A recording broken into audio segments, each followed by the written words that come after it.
Today, we take a look inside the home of 29-year-old Caterina Whitten, a woman who spent a lifetime overcoming unimaginable challenges. She was vulnerable, dependent on those around her. But as it turns out, the one person meant to protect her, the person who promised to care for her, was the very reason her life was slowly slipping away. What started as a routine wellness check at a home in Lowell, Arkansas, quickly turned into something far more disturbing. The conditions this woman was forced to live under left even the most seasoned investigators shaken. Today, we are diving into a heartbreaking and devastating case which will leave us with so many questions. Who is truly responsible for this? Could more have been done to prevent this? Caterina Whitten, who went by Catie, was born on September 20th, 1995 in Siberia, Russia, though she was ultimately adopted by Cheryl and David Whitten, and at the time, she was living in Lowell, Arkansas, though they had lived in Texas prior to that. Now, Caterina's parents, Cheryl and David, have very interesting backgrounds. Cheryl was a nurse and occupational therapist who had a passion for adopting children from difficult backgrounds. She spent time working in Bangkok, Thailand, where she fostered a child and eventually tried adopting him, but was denied because she was a single woman. From there, in 1992, she returned to the United States, settling in Texas. There, between 1991 and 1994, she adopted 4 children from Romania and Russia. By 1995, at the age of 33, she met and fell in love with David Whitten. At the time, David was a widower who had 10 adopted children of his own. The two went on to get married, and from there, they ended up adopting 12 more children, many of whom had disabilities and other special needs. In total, they ended up adopting a collective of 26 children over the course of about 15 years. It was said that Cheryl and David were absolutely committed to adopting and raising children who had difficult backgrounds and who may not have been with loving families otherwise. They were caring and compassionate, and with Cheryl's background in nursing and occupational therapy, she was fully equipped to care for these children with such complex medical, emotional, and physical needs. By the time this case took place, all of their adopted children were now adults, and at the time, Catie was one of 6 who were currently living in a home along with her siblings Jimmy, Martin, Matthew, Yesenia, and Douglas, all of whom had some sort of disability and were deemed unable to care for themselves. They were aged between 23 and 29 years old, but due to their disabilities, they still required caretakers. 2 of the siblings had Down syndrome, 1 had Apert syndrome, 1 had severe autism, and 1 was simply described as intellectually disabled. As for Catie, she was born with Fraser syndrome. Fraser syndrome is a rare genetic disorder that causes a plethora of issues. The most notable is cryptophthalmos, an eye abnormality where the eyelids fuse together over the eyes, so your eyes are completely or partially covered. In some cases, the eyes themselves are also malformed, such as the eyes being fused to the skin that's covering them. As such, many individuals with Fraser syndrome have partial or complete vision loss. Other symptoms include malformations of the limbs, such as fusing of the skin between the fingers and toes. They frequently have kidney and urinary tract issues, and some even are born without kidneys at all. Their genitals may be affected, with some having external genitalia that don't appear clearly male or female. They can have heart malformations, abnormalities of the larynx or parts of the respiratory tract, or facial malformations, such as cleft lip. Unfortunately, about half of those diagnosed with Fraser syndrome will actually die at birth. As for Catie, we know she was completely blind, her eyes were pointed downward, and she had extra fingers and toes. Of course, as a result of her diagnosis, she faced many challenges in her life. Despite those challenges, though, Catie was a 2016 graduate of Heritage High School. She was described as loving being outside and being in the water. Whenever the weather was nice, she would go swimming every chance she got. And once she was in the water, good luck getting her out because she never wanted to come back in. She also loved being on the swing set, playing baseball through the Miracle League with her siblings. Her obituary said that even though she was blind, she always had light beaming off of her. It seems that for a while, for a very long time, things were going well in that home. Each of the siblings had their own skills and managed their own tasks to keep the household running. And with Cheryl's medical knowledge, she knew what to do whenever a problem arose. But unfortunately, in June of 2022, Cheryl actually passed away, and David was left caring for all 6 individuals on his own. And at that point, it seemed that everything went very downhill very quickly. In the early morning hours of January 3rd, 2024, 911 received a call to report a medical emergency happening in a home located on Concord Street in Lowell. When paramedics arrived, though, they were immediately met with a horrific scene. As soon as they walked in through the front door of that home, they saw that it was in a state of complete disarray. It was absolutely disgusting and filthy.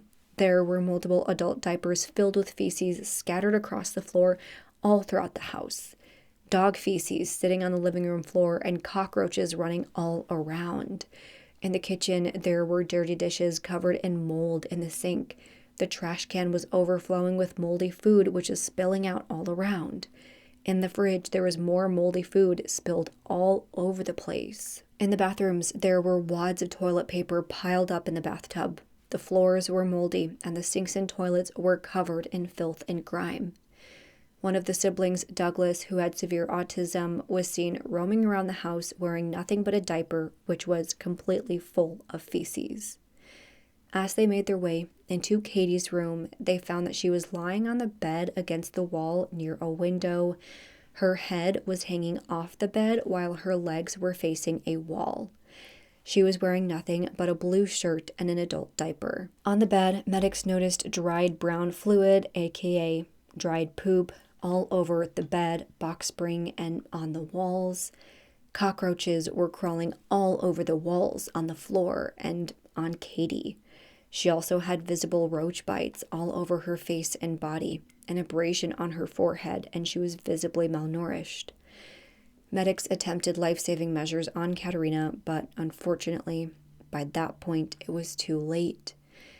29-year-old Caterina Whitten was pronounced dead at the scene. After making this heartbreaking discovery, medics called in police, who arrived a short time later. They too were horrified at the condition of the home, and when they saw the state of Catie's body, they actually initially believed she had been staged there. They also ordered a rape kit because they noticed that in another bedroom of the home, there was nothing but a bed, a woman's nightgown, and blood on the walls. Then officers went ahead and spoke to then 71-year-old David, the caretaker of Catie and her 5 siblings. When they asked what happened to her, David explained that for a while, Catie had been healthy and didn't have any health concerns. But on Christmas the prior year, he told the siblings to get Catie from her room to open presents. They all tried walking her out, but she sunk down to the floor and wouldn't move. Eventually, they did get her out to the living room and she did open presents, but he noticed that she seemed pretty weak and was looking skinny. He didn't really notice anything about her appearance before then, but that is really the day that it hit him that she was not looking well. Then in the days following, the same thing kept happening. She usually would get up and walk around the house, but in those days, she just stopped.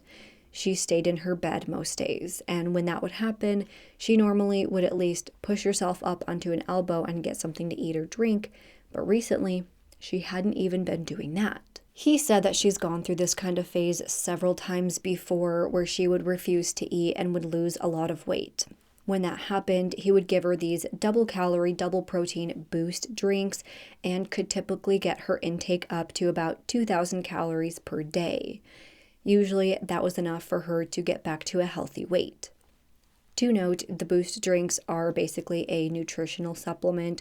They're supposed to be high-calorie, high-protein drinks that provide most of your daily nutritional needs for those who have trouble eating a regular diet for one reason or another. It's similar to an Ensure drink or something like that. But this time it got to the point where she wouldn't even drink the boost drinks on her own. He tried putting them in her mouth and getting her to drink them that way, but even then, she wasn't swallowing them very well. He said that he was going to continue to monitor her because he was worried and was willing to take her to the ER if needed. He said that if she continued down this road, he had every intention of getting her to a hospital. But he had hopes that if he just kept up with the boost drinks and he could get her to increase her calorie intake, that she would end up being okay. He told officers that the night prior, January 2nd, he went into a room to check on her. He picked her up, gave her some milk, and she made some noises. He then set her on the bed straight up and left her like that for the rest of the night. He said that he noticed that she did move herself in her bed before he left, so he saw that as a good sign that maybe by the following morning she would be feeling better after getting some more calories. When he checked on her again that following morning, he said that she was positioned so that her legs were over the edge of the bed up against the wall, exactly how she was found by paramedics. He went closer to her to see if she was okay, and that is when he noticed that she wasn't breathing, so he called 911, who instructed him to do CPR. He said that he did CPR until medics got there, though he knew that it was of no use because she was not responsive. He said that he probably did move her a little bit during that. He tried putting her on her side, things like that. But overall, the way that paramedics found her is pretty much how he found her that morning. He said he knew that since Christmas, she wasn't doing very well and even planned to take her to the hospital that day, January 3rd, but he just didn't get the chance to. He went on to say that when things like this would happen, he tried to be vigilant to their symptoms and take the right steps, but she didn't show any other symptoms of being sick, like with the flu or something like that. She wasn't coughing or sneezing or, looking pale or anything. All he knew was that she wasn't moving and she wasn't eating much, though for someone like Catie, it wasn't all that unusual. He thought that all she needed was to get more calories in her and she'd be just fine. He further explained that he does have a history of taking the kids to the ER when needed, though it depended on what the situation was. For example, his son Jimmy, who has Down syndrome, recently went to the ER for chest pain. He knew that people with Down syndrome are prone to heart issues, so he was very much on top of that. In the end, thankfully, he ended up not having heart issues. He had pneumonia. His other son, Matthew, who has Apert syndrome, went to the hospital recently for a burn that he was worried would get infected. The issue was, however, that Matthew would often scratch himself and would ask to go to the ER, and David didn't want to take advantage of the medical system by always going to the ER. So there were times that he would put a Band-Aid on it and refuse to take him. That would always make him feel bad and leave him questioning if he was making the right decision. But he couldn't just constantly justify taking Matthew to the ER every time he scratched himself.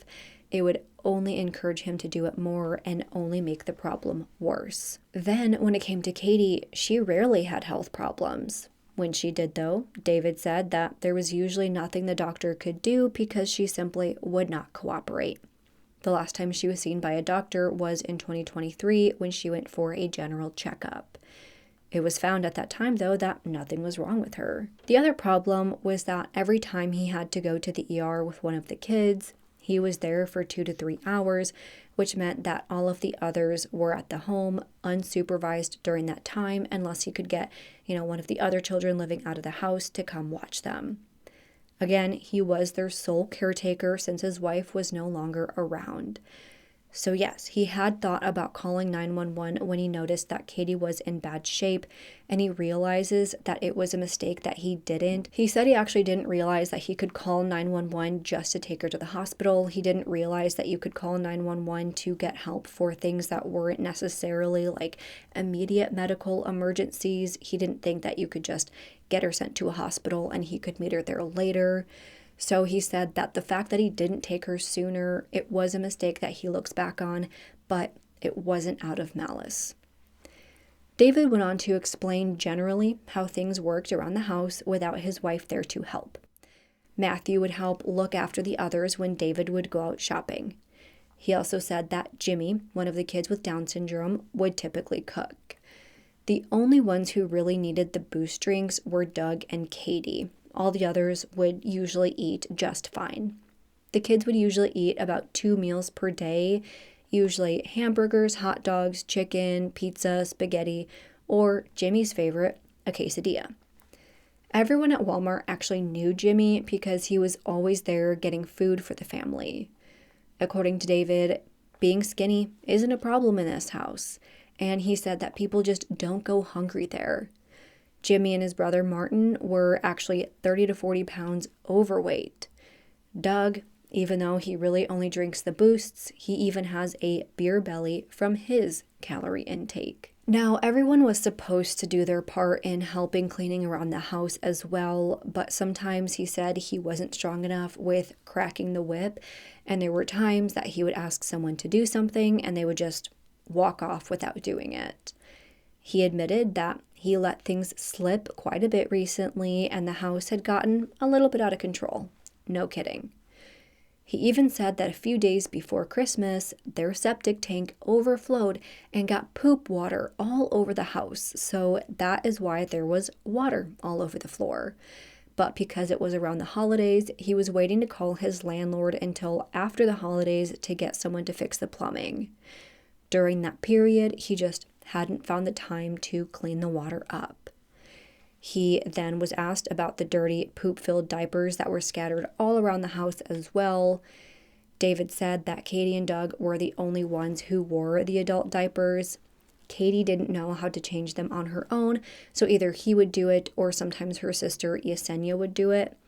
He said, though, that sometimes when he would tell Yesenia to change Catie, she wouldn't do it, but would say that she did, and Catie never said anything either. So he would only find out after she had been sitting in a dirty diaper for hours that it hadn't been changed. Doug did know how to change his, but would often just, rip his off and walk around the house naked, hence them being thrown all over the floor. He said that he would have to follow him around and pick them up off the floor, but obviously he hadn't done that in a very long time. The officer then asked David if Catie had a history of falls or any other injuries he should be concerned with.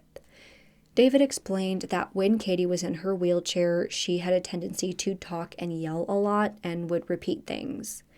One of his sons, Doug, is nonverbal, but the yelling would often agitate him. So the other day, when Catie was yelling in her wheelchair, Doug pushed her over and she fell off the chair, hitting the side of her head.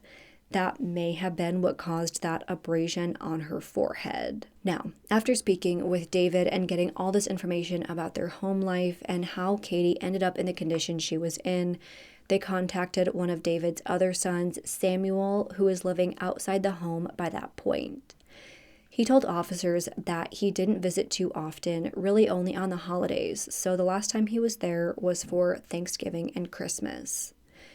Overall, he did say that the family has a hard time keeping the house clean.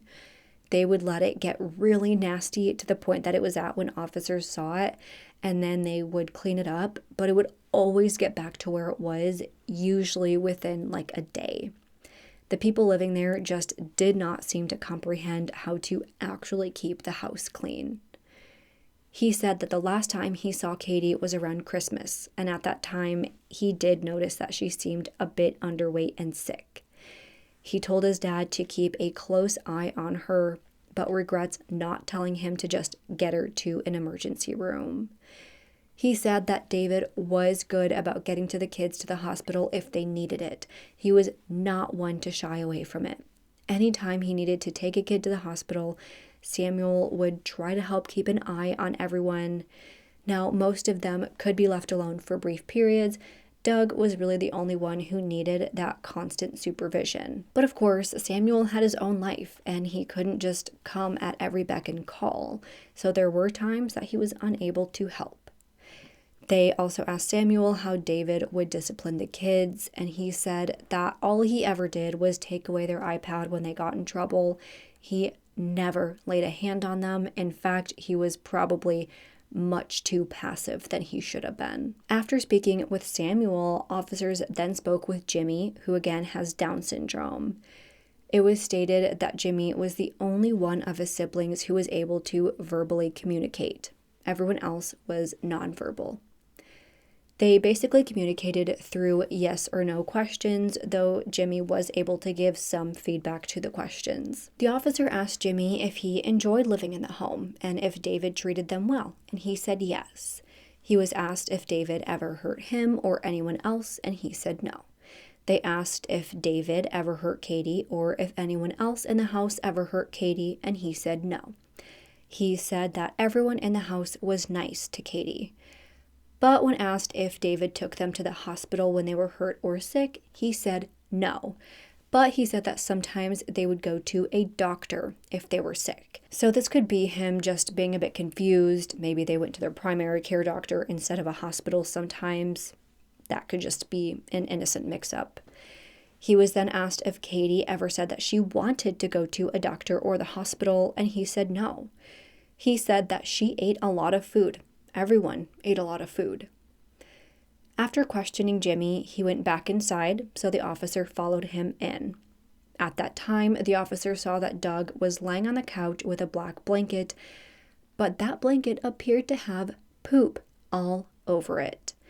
David was asked about this, and he said that he didn't notice the poop because the blanket was dark. At this point, after speaking with multiple people in that house and gathering all of this information, officers placed David under arrest for 6 charges of endangering the welfare of an incompetent person. A few days after his arrest, another charge of negligent homicide was added. After his arrest, officers obtained and executed a search warrant. Now, as all of that happened from the time that officers discovered Catie's body to when they questioned the witnesses and when they got that warrant, they had left the home and came back a few times. By the time they executed the search warrant, 2 of David's other children, Catherine and Dalton, had arrived to the home. They had been living in Texas, so when they found out what happened, they came as soon as they could. While officers were gone, they had tried cleaning up the place a bit, so when officers searched, some of that moldy food that was overflowing was placed in trash bags, the dirty diapers had been picked up, but otherwise, the condition of the home was still disgusting. They noticed a complete infestation of cockroaches within that home. They were in the fridge, microwave, and dishwasher especially. There was still dog feces all over the floors as well. Officers also noted that there were 0 Boost drinks found in that home. No full ones, and no empty packaging either. You'd think that with the house being so dirty, if he had given Catie any Boost drinks just that day prior, they'd have found the discarded containers somewhere in that home, but they didn't. Now, it could be argued that the other kids put them in the trash bags and threw them away, but the trash bags that they threw all the trash in were still there, so I'm sure investigators looked through the trash bags and didn't find them in there anyways.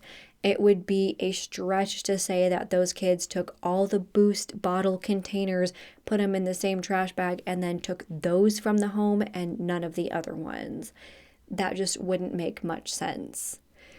Officers also noted that there did not appear to be enough food in the home for 7 people regardless.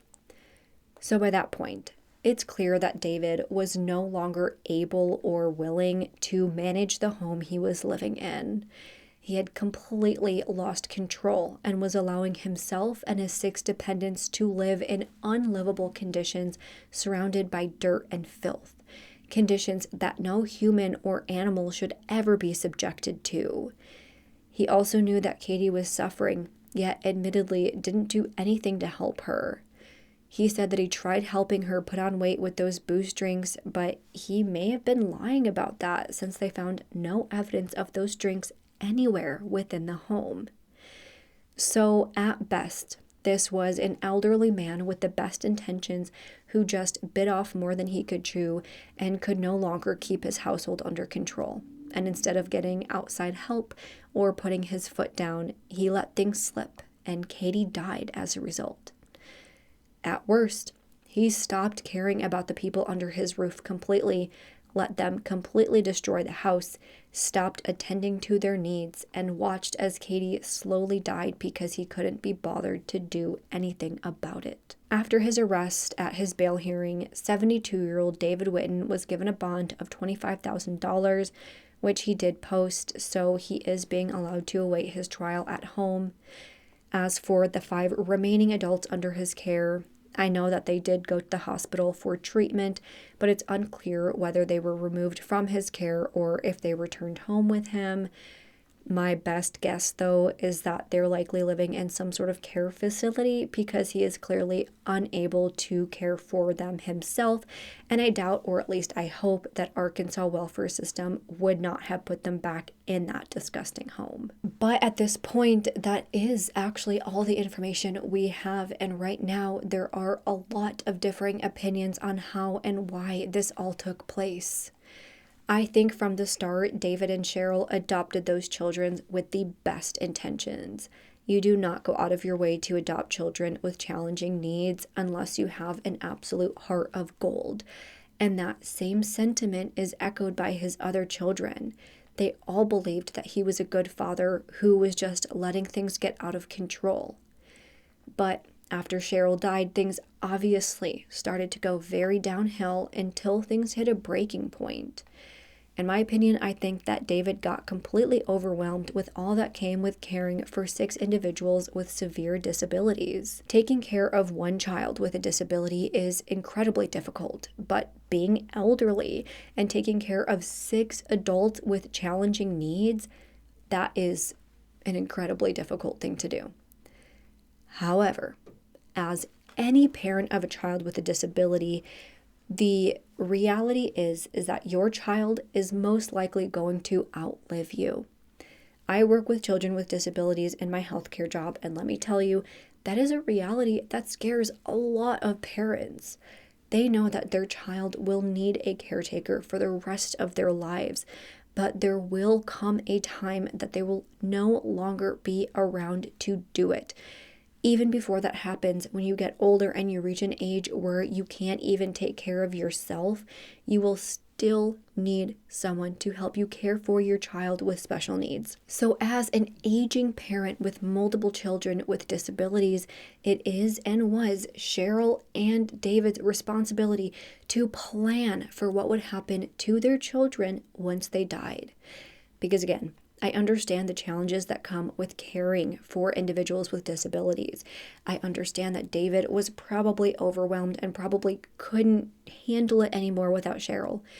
But even so, it is his responsibility to get help. If him and Cheryl didn't come up with arrangements before she died, the second he lost Cheryl, he should have been making arrangements for those people in case of his own death or inability to care for them. Even beyond that, he should have been able to conceptualize his own limitations, and he should have been able to know that without Cheryl, he probably would have needed help because he spent his entire life with these individuals and with Cheryl. If you know that this other person is taking this percent of the responsibility, even if it is 50-50, you know that now taking on 100% of that responsibility, you should be able to recognize how much that truly is. It was always his responsibility to get help before things ever got out of control, but especially once he saw that things were slipping, because none of those individuals deserved to live in those conditions, and Catie did not deserve to lose her life. They deserved someone who took responsibility for the position he was in, recognized his own limitations, and took action accordingly. I cannot imagine what it must have been like for Caterina to die the way she did, to slowly starve to death in those conditions, eaten away by cockroaches. Oh my God, I can't even imagine. That is just the worst death I can imagine. I just hope that David understands the gravity of what he did or failed to do and ends up taking the proper accountability.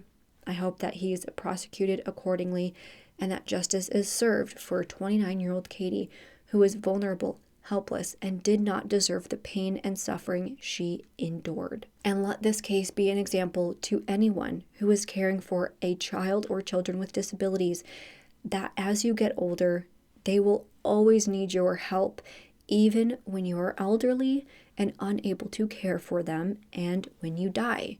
Again, your children most likely are going to outlive you, so it is your responsibility to plan for when that happens. So please take this as an example of why you need to do that. But that is where I'm going to end today's case. As always, if and when I find out any updates with a trial or any more information, I will let you all know. But as of right now, no trial date has been set as far as I know, so who knows how long that will take. But now you all heard my thoughts, so now I want to hear from you all. What do you think of this case overall? How did David let this happen? Do you think it was intentional with possible malice behind it? Do you think David simply stopped caring about the people he was caring for? Or do you think he just got so overwhelmed and didn't know what to do about it? Let's discuss this and any other thoughts you have in the comments below. If you like this video, please make sure to go ahead and leave this video a thumbs up and subscribe to my channel. I put out new true crime and mystery videos every single week. Don't forget to turn the notification bell to on so you don't miss out on any of my future videos. Make sure to follow me on Twitter, Instagram, Facebook, TikTok, and Spotify. All will be linked down below.